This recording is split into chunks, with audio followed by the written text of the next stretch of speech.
po sa inyo mga kaibigan.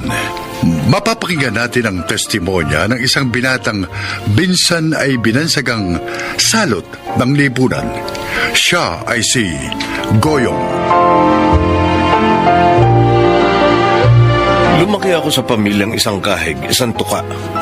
Dahil may katamaran din. Sa halip na magtapos sa pag-aaral, mas ginusto ko pang tumambay na lang. Ngunit nainip ako sa buhay tambay, kaya naghanap ako ng mapagkakaabalahan.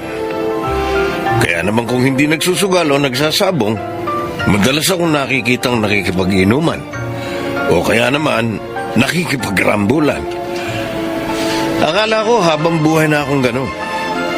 Ngunit may plot twist na naganap.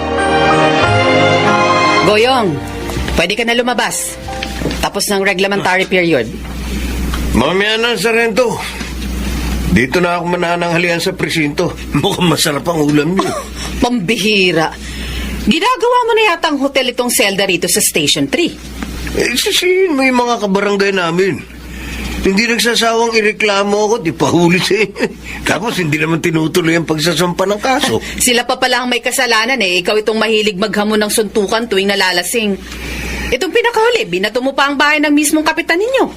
Alam mo kasi, Sarento, naiinis ako doon sa kapitan namin na yun eh. Ang tamad. Hindi man lang may paayos yung basketball court namin na nasira ng bagyo eh. Wala tuloy kaming mapaglibangan kapag walang sabong. Ilang taong ka na ba, Goyong? 30. 30 anyos ka na. Oo.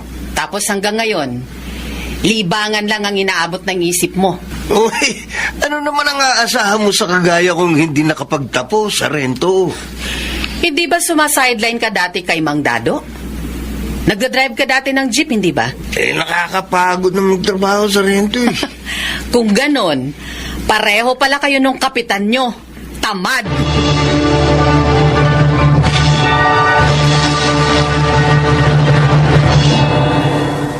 Oh, Tinay, saan ka ba galing? Nagsimba po. Bago na palang parish priest natin dito. Mukhang matanda na pero parang very cool Simba ka ng simba eh. Wala namang nangyayari sa buhay natin. Hindi naman sinasagot ng Diyos yung mga panalangin mo. Linggo pa man din ni Nay. Pwede ba? Huwag na kayo maglitanya. Ay, anong gusto mong gawin ko? Manahimik. Pagod na ako sa buhay natin ganito. Ang tatay mo araw-araw lasing. Ang Kuya Goyong mo. Teka, asan nga ba itong si Goyong? Parang 2 araw ko lang hindi nakikita. I'm home! O yan na, hinahanap ninyo. Saan ka na naman ang galing, Goyong? Arin ako. Ano nga ba't kayo nangahampas? Saan ka nang galing? Saan pa? Eh di sa presinto. Tarantado Doon nga yan. na naman yan nagpapalipas ng magdamag eh. Tiyaran! Ayan may take out pa ako. Adobong manok. Pinabaunan ako ni Sarento. Kaya na imbis na magdadaldal na naman kayo dyan, buti pa kumain na tayo. Ha?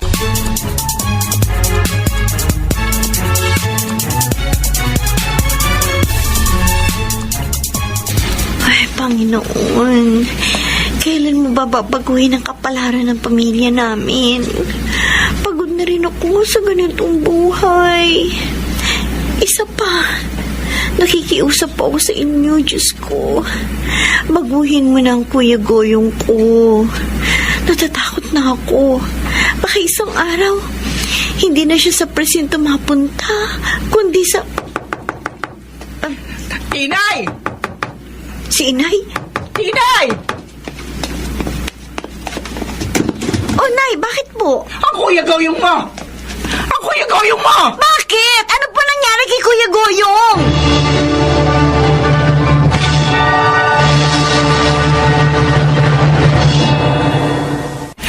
Kasalanan mo ang lahat ng ito, Berto. Bakit ba akong sinisisi mo, ha? Hindi ka naging magandang halimbawa sa anak mo. Kaya yan, lumaking barumbado. Bakit ako bang kasama ng anak mo nang lumaki sila? Ha? Ikaw nag-aalaga sa mga bata noon pa dahil nagtatrabaho ako. Tapos ngayon, ibabalik mo sa akin ang sisi. Sa iyo natutunan ni Goyong yung iba't ibang bisyo. Tigilan mo na nga ako, Melba. Imbes na bukangaan mo ako, asikasuhin mo yung anak mong nasa ospital. Kung may maayos ka sanang trabaho, eh di nakapagtapos sana yan ang pag-aaral niya. Hindi eh. Eh, yan. Tumatambay lagi, naglalasing, naghahanap ng karambulan. O sige na, ako na! Ako na ang may kasalanan ng lahat ng kambalasang nangyayari sa pamilyang to! Ako na! Ikaw lang ba naman ako nanalo sa'yo? Ikaw naman ang palaging tama!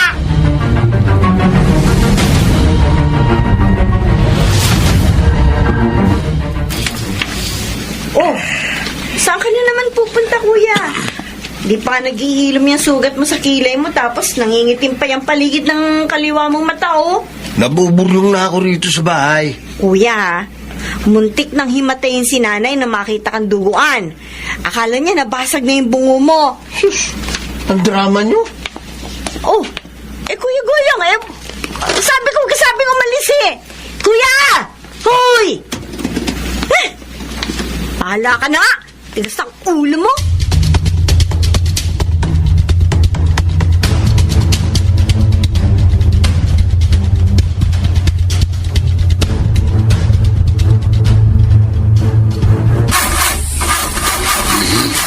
Ano ba naman itong sasakyan na ito?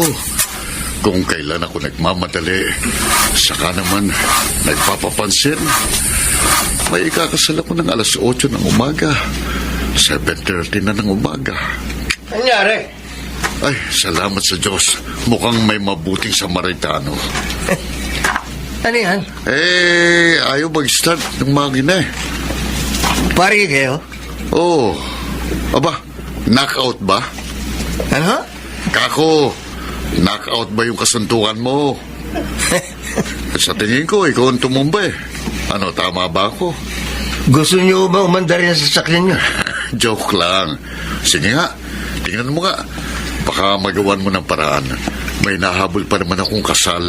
Kakarag-karag na ito sa sakyan nyo eh. Bumili na kayo ng bagong sasakyan, Father. Maayos ko to ngayon, pero luman-luman na ang kotse nyo eh. Baka pag naayos ko to ngayon, bukas makalawa, sira na naman to. Marunong ka bang mag-drive? Bakit?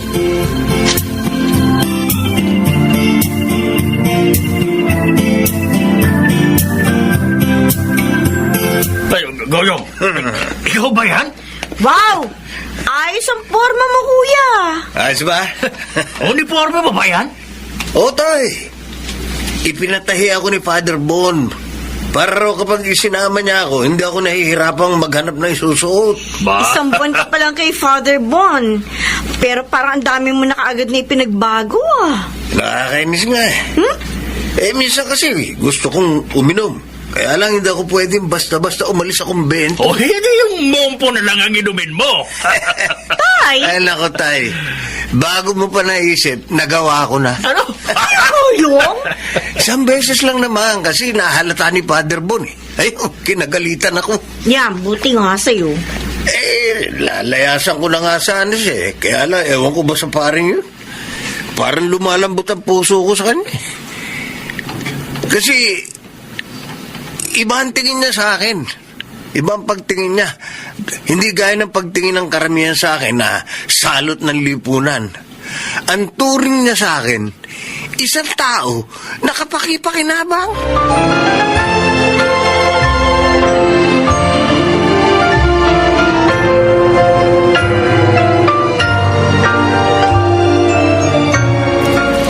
Magandang umaga po, Father. Oh, Melba, napasyal ka. Ay, may dala po ako sa inyo. Ba, ano ito? Mga bagong pitasuyang abukado. Pa, mukhang masarap ito ah. Salamat. Si Goyong nasa kabilang opisina. May tinuturo ang mga kabataan. May activity kasi kami sa susunod na linggo. Magaling din palang magsayaw ang anak mo. Magsasayaw sila ng may kanta sa simbahan. Kaya siyang nagtuturo. Ay, nasilip ko nga po kanina. Father Bon, maraming salamat po. Alam niyo ho ba, dati ho kasi sakit ng ulo ko yung si Goyong. Sa totoo lang, naku, hinihintay ko na lang na may magbalita sa akin na napatay na yan ng mga kaaway niya. Doon kasi ho sa amin, palagi yan naghahamon ng away. Lalo na kapag laseng. Pabalik-balik na ho yan sa istasyon ng pulis.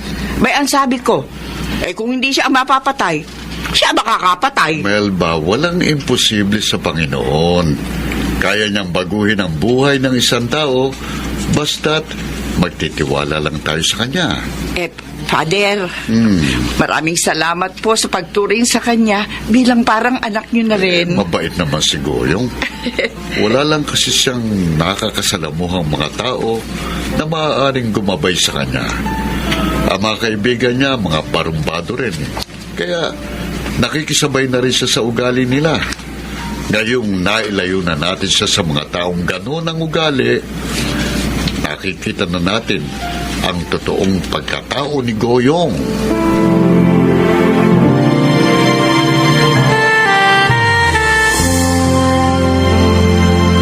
Ay, ano ba yan? Ay, naku, ang tanda-tanda ko na, Goyong, para magbasa niyan. O isa pa, wala akong salabi.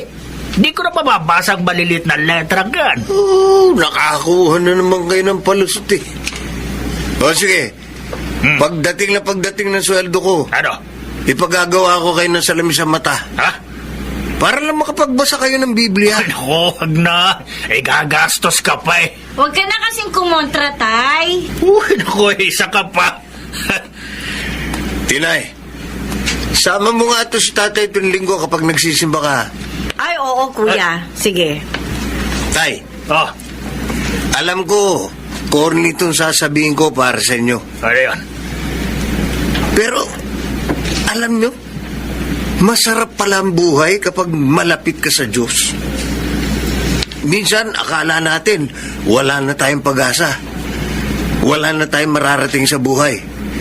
Pero kapag isinuko mo pala ang buhay mo sa Diyos, pati mga problema mo, unti-unti mong makikita ang pagbabago.